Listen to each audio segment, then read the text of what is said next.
Hi everyone, it's Belinda Weaver here from Copyright Matters, and today I'm doing an AMA, Ask Me Anything. Now, this session is scheduled in my free Facebook group for the love of copy, but I'm also sharing it a few different places today because I would love you to join me in the free Facebook group so you can get your questions answered too. And we've got some really good ones here today, so I'm just going to find those. We're talking about going freelance, building a portfolio. Oh my gosh, so many questions here. So I am going to dig right in. But first, I have some announcements. And that is, if you are a copywriter, there are some very special events coming up here soon. Firstly, I have a quiz on my website, copywritematters.com, that will tell you what you should be focusing on if you want to accelerate the growth and success of your business. It's a really good one. Hundreds of copywriters have done the quiz, and I get a lot of great reports from people saying, loved my result, absolutely nailed it. So if you head to copywritematters.com, you'll see the quiz on the homepage. So that's number one. Number two is my Confident Copywriting group is opening on May the 6th, date for the calendar. That's my private coaching group for aspiring and working copywriters who want to create and grow a successful business, but they also want that business to deliver them more than money. They want more time, more freedom, more choice. And that is what Confident Copywriting is all about. A strong, successful business that is profitable, but we also acknowledge that money isn't the only thing we're after when we start a business. So that is number two. Number three, and again, this is for copywriters, I am running a free webinar as part of the launch of Confident Copywriting, where it's called Path to Profit. I'm going to be going through how to have a 2K, a 5K, and a 10K month as a copywriter, because like the quiz, you need to focus on different things at different income levels if you want to get the right clients, book in the right projects, and also get out of your own way. So that's three things. If you're a copywriter, I would love you to head to copywritematters.com to do the quiz.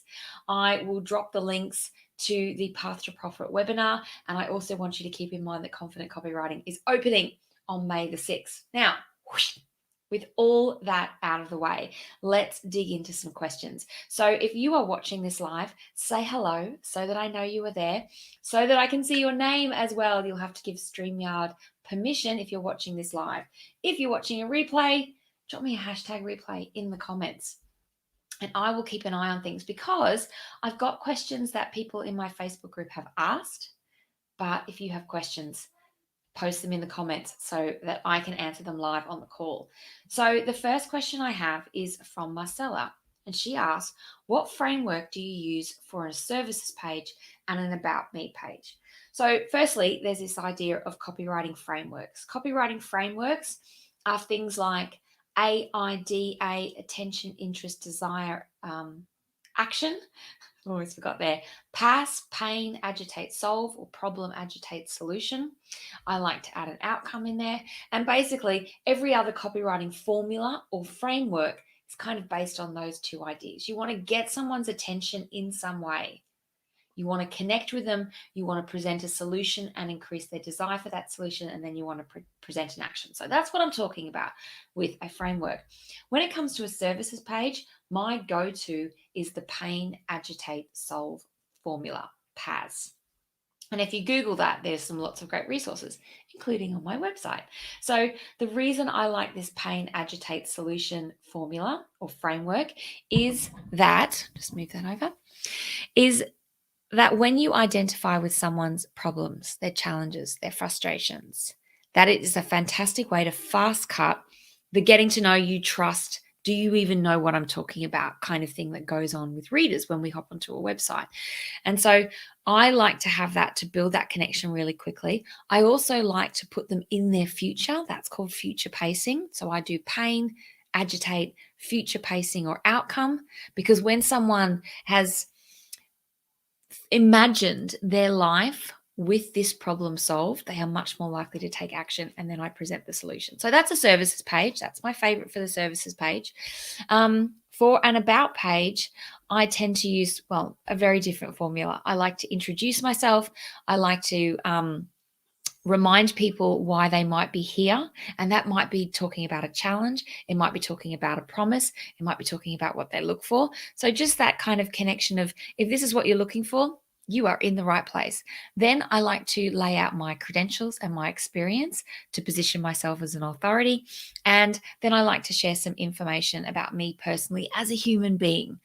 And of course, a call to action. Every piece of copy needs a headline and a call to action. They hold everything in. That's why I call them the bookends of effective copy. So I hope that answers your question, Marcella. I'm so glad you're here live. Yes, I'm trying a different time to help more people access this kind of AMA. So I hope that helps you, Marcella, structure your services page and your about page. I actually have an about page workshop in my Confident Copywriting group. So if you dipped into that, you would get a lot more details on how to write an effective about page.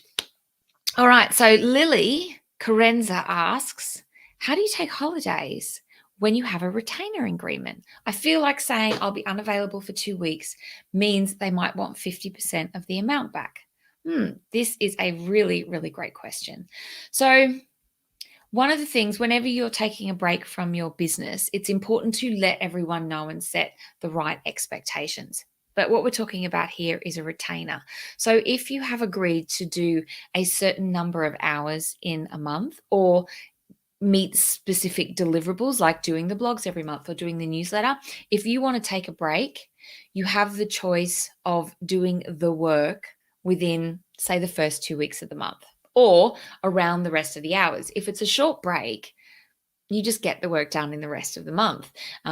If you're taking a long break, then this is just something to talk to the client about, because if their work it's the same work that needs to be done every single month, then you can realistically get a little bit more organized, especially get the client a little bit more organized, get what you need early so that you can deliver it back to the client.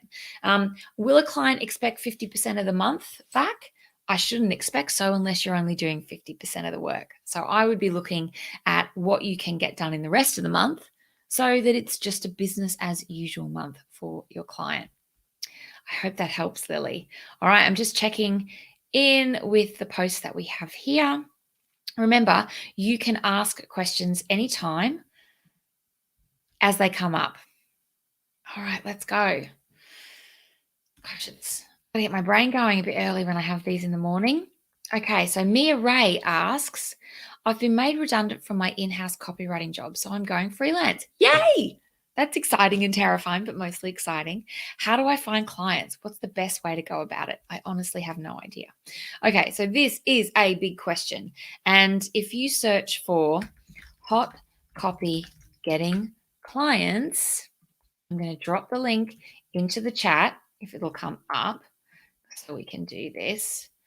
Can we do it? Let's see if it works. I'm going to drop this link into the chat, and it's a hot copy episode we did all about finding clients. Now, I want you to go and listen to that episode, but basically, you need to start by defining who you want to work with. Now, if you're just going freelance, it might be anyone who'll pay me, but we do need to narrow it down a little bit more thoroughly if you want to be specific and targeted in your marketing. But if you have a niche from your in-house copywriting job, you might say, I write Facebook ads, or I write for SaaS, or I write for the wellness industry, or I write launch copy. So if you have that, then you need to start thinking about where your clients hang out. Now, if your target is something more general, like small business owners, they still hang out in specific places. So you need to sit down, do some research, but do some brainstorming as well on where people who need copy hang out. And some ideas. Facebook groups for small business owners or for your niche. There is a Facebook group for everything, but there are lots of business focused, entrepreneur focused, marketing focused Facebook groups where you can start hanging out. Now, this is not a process of you rocking up to a group and going, hey, I do copywriting, I'm here, or promoting yourself all the time. No, Facebook groups are all about relationship building. Same with face-to-face networking, when we can actually do that. It's a really great way to build up relationships with people so that when they need copywriting, they think of you. Or when they hear of someone who needs copywriting, they think of you because you're the copywriter they know and you've spent time being helpful and generous with your knowledge and expertise. So, networking has always yielded more clients more cheaply than any other marketing tactic I have tried.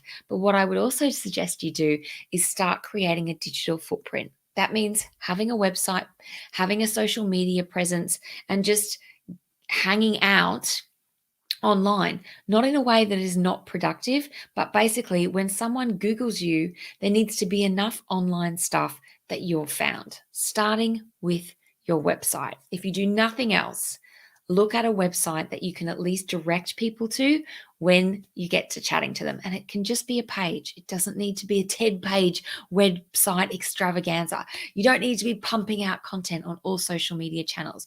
But think to yourself, where are the clients I want to work with? Where are they hanging out? Go there, be as helpful as you can, and start building relationships. Then ask yourself, where can I direct people to when they want to find out a little bit more about me? And that's where the website comes in as well. Now, there's lots of other client getting techniques, but I think relationship building and networking, not only with in the spaces where your ideal clients are, but also with graphic designers, web designers, and copywriters will get you clients a lot faster. But go and have a look at that Hot Copy podcast episode, Mia. I hope that helps.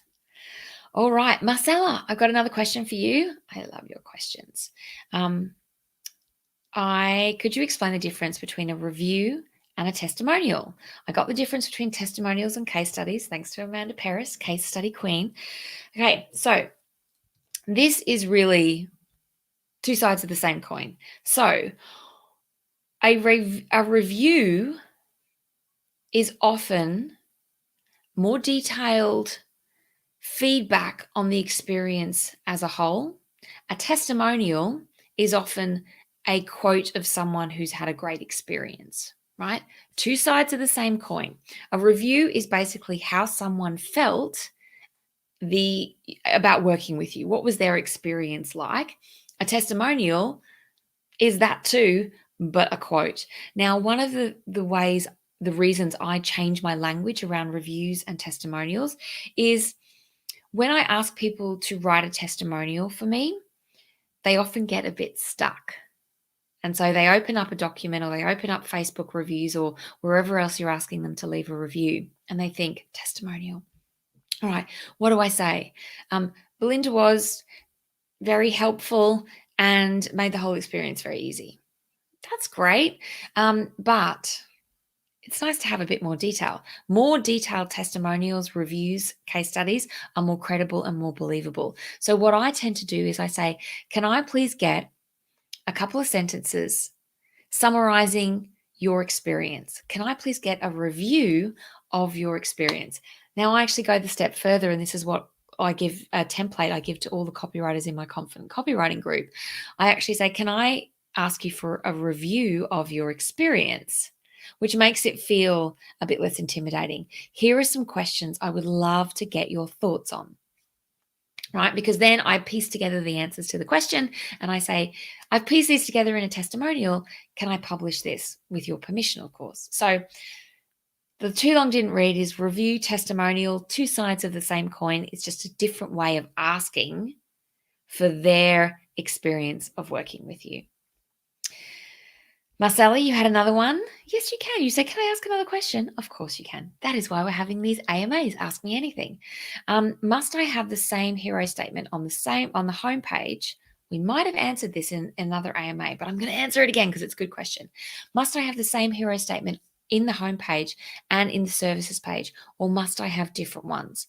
I'm going to offer just one service, a tour in the desert, even with the chance of customizing it with different options. Okay, so when we're thinking of hero statements, if you don't know what a hero statement is, a hero statement encapsulates what you do, who you do it for, and your big promise, like the transformation. But so it's very much like a USP, unique positioning statement that you might have heard of before. That's the encapsulation of it. But it doesn't necessarily mean you say exactly, I am a copywriter who works with small businesses to help them improve their messaging and get more clients. That's a USP statement. A hero statement is often a bold proposition that includes information such as who it's for, the problem being solved, or the promise at the end. Okay. And you often see these on a homepage, but also on a landing page, a sales page, a services page. It basically summarizes everything that's going to be following so that people know, yes, I'm in the right place. So if you were going to have multiple pages for your services, and what I mean, you're going to talk about what you do on your homepage and you're going to have another page for your services, have different hero statements, because as soon as you duplicate it, it's a bit of a waste of characters. So I would have on your homepage, I would focus on the big promise, the really big, meaningful benefit that you're offering. On your services page, I would gear my hero statement more towards the specific product or service that you're offering. So think big picture and then slightly more detailed for your services page. I hope that helps. Marcella asks, in relation to my question answered to Mia, how often are we supposed to show up in social media in order to network and build relationships? Really good question, because I said, don't be on there all the time, but also be on there. What do I do? What do I do? So social media is very effective, but it's also a trap. Millions of dollars have been spent in making these kind of platforms very addictive. We just have to acknowledge that. We're always on our phone with them. The ping, send off super addictive brain chemicals. It's just the way it is. But we have to get off social media and do some work as well. So there's no shame in going, I'm on social media too much. That's me. So how can we keep marketing, keep networking without spending all day on social media? I like to set specific zones of the day where I check things. I don't always stick to this, but I know when specific groups have their promo days so that I can go in and do allowed promotion in a Facebook group. But I also make sure that I'm checking in with the groups where my customers are to see if I can help and ask any questions. Now, that should be maybe 15 minutes to 30 minutes a day. Okay. And that might not sound a lot, but it doesn't need to be a lot. So, what you might do in, say, 30 minutes a day is go and check the groups that you are a member of that you know where your clients are. Spend 15 minutes commenting on posts that you can, leaving helpful comments, connecting with people, just being part of the vibe and the group and being helpful where you can. Then you might spend another 15 minutes sharing posts from other people, because if you want to get to know people, a great way to do that is to share their content and add your own insight and comment on that and tag them, right? And then what you can do is the next step is introduce yourself. But that is how you can break up maybe 30 minutes a day, 15 minutes in a couple of different Facebook groups, commenting, liking, leaving your wisdom and advice, 15 minutes sharing other people's content and leaving a status yourself. 30 minutes a day. And when you're doing it every day, even if you're doing it 3 times a week, the momentum that you will gain will mean that you don't actually even need to spend that long. But it's just about having some control about the time. And you might set a timer. You might use the Pomodoro system and say, right, I'm spending 25 minutes and that is it. And then I'm going back to work. So I hope that helps. It's just about being intentional and focused, not just mooching around and clicking. All right, Missy asks, I'm just starting out and I'm hung up on how people would pay me. Do I incorporate a payment method to my website? Do I email an invoice, expect a paper check back in the mail, or what? I hate PayPal, been burned by them before. Would love to hear your ideas. Fantastic, Missy. Question, Missy, because of course, if we're going to run a business, we got to get paid. So this is about making things easier for you and the clients. So if you've been burned by PayPal before, you don't have to offer it. However, the fees are high. Yes. It can be a pain in the bum. Yes. And same with Stripe. Yes.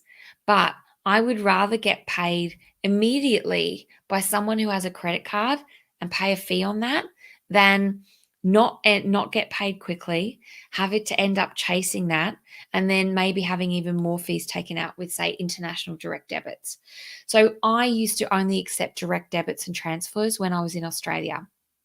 But when I moved to the US, I still had a lot of Australian clients. So I needed a way for them to pay me that wasn't directly depositing money into my bank account.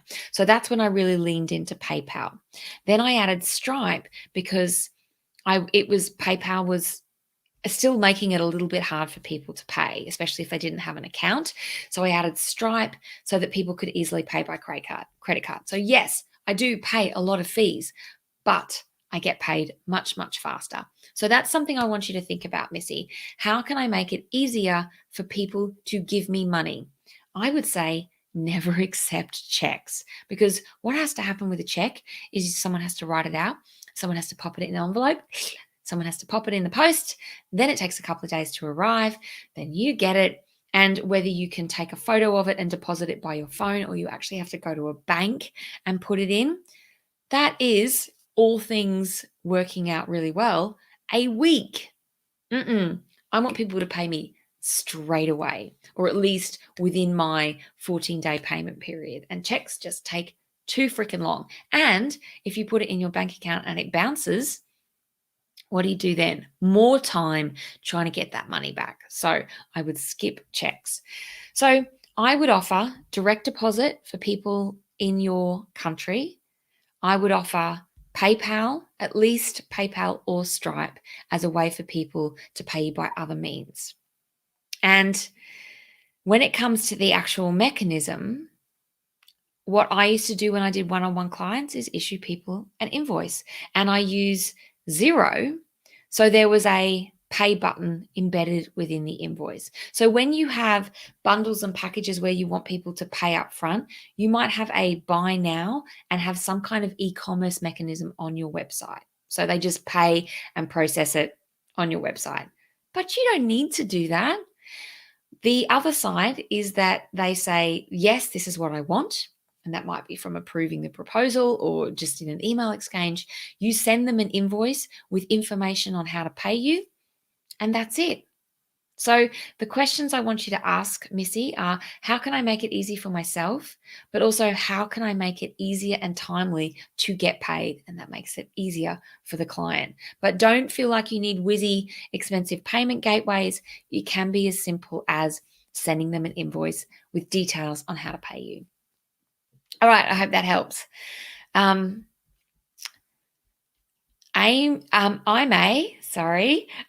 Does cold emailing really work? Such a good question. But what I'm going to do quickly is I'm just going to check in the groups and on my Facebook page if anyone is commenting that I can't see, because I can see some. Karen, hi. I was going to say I could see someone who hasn't given StreamYard permission, which is fine. So I just got a grey head. All right. So cold emailing. Great question. Great big question. Yes, it does, when you do it well and when you do it regularly. Now, here's the thing about cold emailing. I used to think that's really desperate. Like, it's only desperate copywriters who are going to do cold pitching.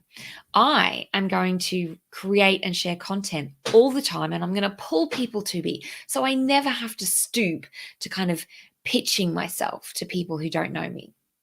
But my whole idea of cold pitching has really changed since I've been listening to people like Laura Lopitch and also Bree Weber.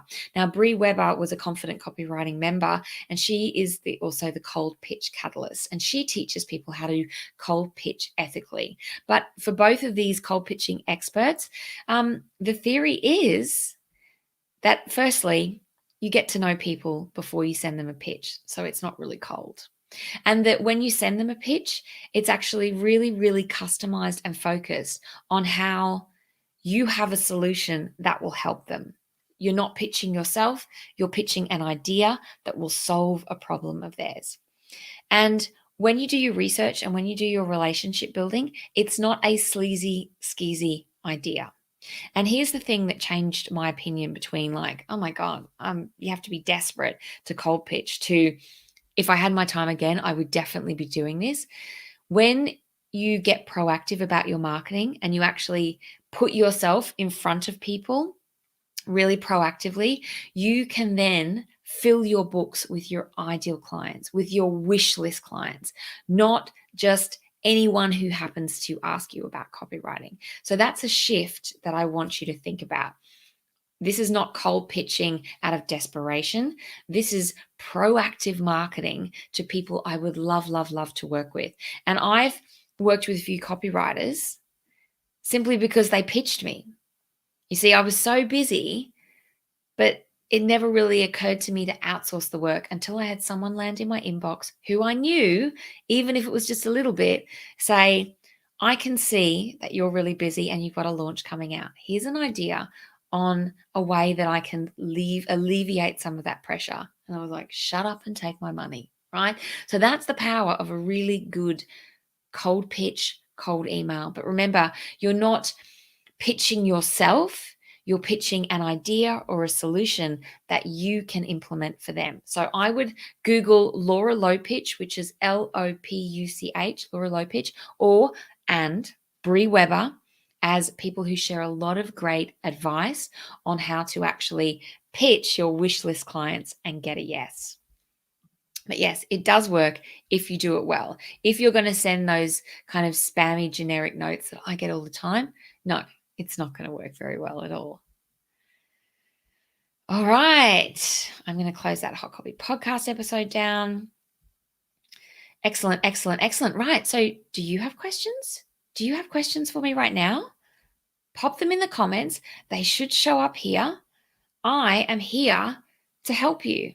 Now, while I'm just checking if there are questions coming in, I want to pop the copywriting quiz. So for copywriters at the beginning of the hour, I talked about this copywriting quiz that I'm just going to put in the comments.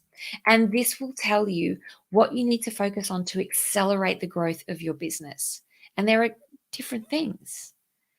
When you're an aspiring copywriter right in the beginning, you need to focus on completely different things for your lead generation, from your marketing, from your mindset, than someone who is trying to get to a 10K month. And so in this webinar, the path to profit, I'm actually going to be taking you through, I'll drop that link too. I'm actually going to be taking through the different things that you need to do in order to have free webinar, have a 2K month as a copywriter, have a 5K month as a copywriter, and have a 10K month as a copywriter. And the quiz will work really closely with that free webinar to give you some specific things to look at to help you make progress. So the quiz for copywriters, free webinar for copywriters is going to be on May 6th, 7th, and 8th. I'm running it 3 times, absolutely live every time, so I can hit different time zones. Oh, first grade support. Apparently it's small group time. All right. So I wanted to share those. And the reason I'm talking about the quiz to help you get started and focus on the things that will give you the most bang for your time. The reason I am doing this webinar, Path to Profit, is because my coaching group, Confident Copywriting, is opening on May the 6th, closing on May the 11th. And that is a group for aspiring and working copywriters. It's my private coaching group. And there are a couple of different ways you can interact in the space, but it's all about giving you the resources and the support and a killer community to help you create the business that you want a lot faster. I'm really excited to open it up. It's a really fantastic group. It's where I spend a lot of my days because they're awesome. All right, so I'm just quickly checking to see if I have any more questions showing up. I don't think I do, which is great because I think it's time for me to have another coffee. Now, if this time has worked well, I can see the people who are tuning in live. If this time works well for you, drop a do this again in the comments, please, because I often run them in the afternoon for the Australians. Forget about everyone in the UK and Europe or morning bods. So if this time works for you, do this again in the comments and I'll interact and change the timing around. All right, Karen. Oh, Janelle says, so excited for that group. Yay. I hope you're thinking about joining. I would love to have you in there. All right. So, Karen, do you set yourself a work schedule? Personally, sometimes I find myself flitting from things with no direction and probably end up wasting more time. This time works, do this again. All right. I love all these comments coming in. This is a really great question, Karen. And I actually did a webinar on Monday in Confident Copywriting all about time management. It was all about setting yourself up for success. It was all about maintaining momentum and focus while you're working. And it was all about ending your work zone to set yourself up for success the next day. So that is definitely a useful one in Confident Copywriting. But let me give you the shortcut version for now. So when you flit from thing to thing, you are absolutely not productive. Now, I suffer from this as well. I'm like, oh, I've got to write. I'll write 2 sentences. I'm like, oh, well done me. Just quickly check Facebook because I deserve a reward. No. What we need to do is we need to train ourselves to focus. Now, it's difficult because, as I said, the apps on our phone, ding, have trained us to respond. Our emails, ding, have trained us to respond. But we need to shut that shit off. So turning notifications off, shutting down email, all those kind of things can help you stay focused on what you need to. I also use the Pomodoro technique. Hopefully you've heard of it. It's this process of working for 25 minutes on one set task with no distractions. So if you have to write some copy, you set a timer for 20 minutes and you write. What I do with the Pomodoro technique, and this is the heart of it, is actually mapping out what you're going to do in the day and how many Pomodoros you're going to spend on it. So just looking at my day, I spend some time each day mapping out my day. I have 3 things I need to get done today. I actually wrote some other things, but anything out of my top 3 are nice to do, but not essential. Because when you overload your day, you just feel shit at the end. So I have my 3 things that I want to get done today, and I have some little boxes next to them, which are how many 25-minute bursts I am going to spend on things. So I don't just do one thing and let it take as long as it takes. I map out exactly how long I'm going to spend on that. And which means I might have to do some more of it another day and another day and another day. With 2 young kids, I find I have to chip away at tasks. So that's how I map it out. Then the next thing I do is I set a timer for 20 minutes. I use a focus app. Hang on. It's downloading. Right. So Focus Keeper is what I use, and it just goes tick, tock, for 25 minutes. And then every time I think, oh, just quickly check Facebook, I'll just quickly check my email, I have to go, no, you are in the middle of a Pomodoro. You can check that later. So that is something I want you to think about, Karen, is giving yourself some work zones where you say, I am going to work on this one thing for 25 minutes or however long your work zone is, and I'm not going to check anything else. I'm not going to check the other project. I'm not going to respond to emails. I'm not going to look at my phone, and I'm not going to go on Facebook. And this is a muscle. Focus, momentum, planning, these are all muscles. Keep practicing, keep trying, and all of a sudden you'll be amazed at how much you're getting done. But the key is you're not a skimming stone skipping between things. You're one stone plonking to the bottom of the ocean on one task. That's a bit of a weird analogy, the rock thing. I might work on that a little bit more. But hopefully that helps. Can you please spell out the Pomo technique? So, Sarah, welcome. Hi. Do you mean spell out how it works or spell out the actual word? Let me know. I think you mean spell out how it works. Let me just check if there's any comments. Do this again, please do this again. Excellent. I think what I'll do is I'll alternate the times for these AMAs so that more people in different continents can show up. All right. Spell the actual word. Excellent. I'm glad I clarified, Sarah. Otherwise, I would have given you a long explanation. It's Pomodoro. But I'm going to do better than that, Sarah. I'm going to drop you the website where you need to, because it's actually a trademarked resource. Pomodoro. Okay, there we go, Sarah. All right. Got some good questions coming in from Beatrice. Okay, how do you inspire to write? And this is a really good question as well. So there's a couple of things here, whether I'm inspired to write for clients, whether I'm inspired to write a blog for myself, whether I'm inspired to write sales copy for myself or for clients. These are all kind of different things. So I follow pretty much the same process for each one. And it starts before I need to write. So I am constantly collecting ideas that I have for blog posts and content. I'm jotting down notes about stories that happen to my life. Even if I don't know how I'll use them, I'll be like, oh, there's a thing that happened. I might use that somehow. So I like to think of these as buckets, ideas buckets for blogs, story ideas that might weave into it. So that's for content.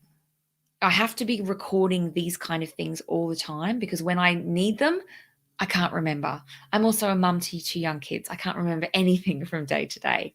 Now, when it's coming up with an idea for an angle for some copy, that's a little bit different. And this is where I go through the brief that I've got from a client to really kind of sink into the space again. I might do some competitor analysis quickly. So this comes under research. Now, research can be voice of customer research. It can be competitor research. It can be product research.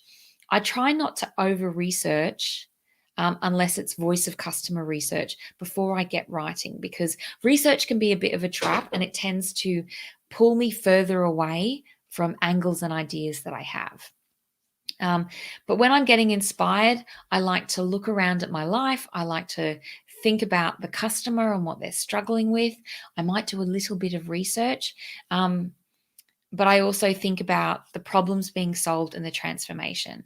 And I like to do a little bit of wordplay to see what ideas come out. I like to brainstorm, a lot of brainstorming, because the good stuff comes when you have a buffet of ideas. And that's like the story bucket, the blog idea bucket. When I'm brainstorming, I go through different copywriting techniques, like to brainstorm the big benefit, to brainstorm headlines, to think about motives and mindset.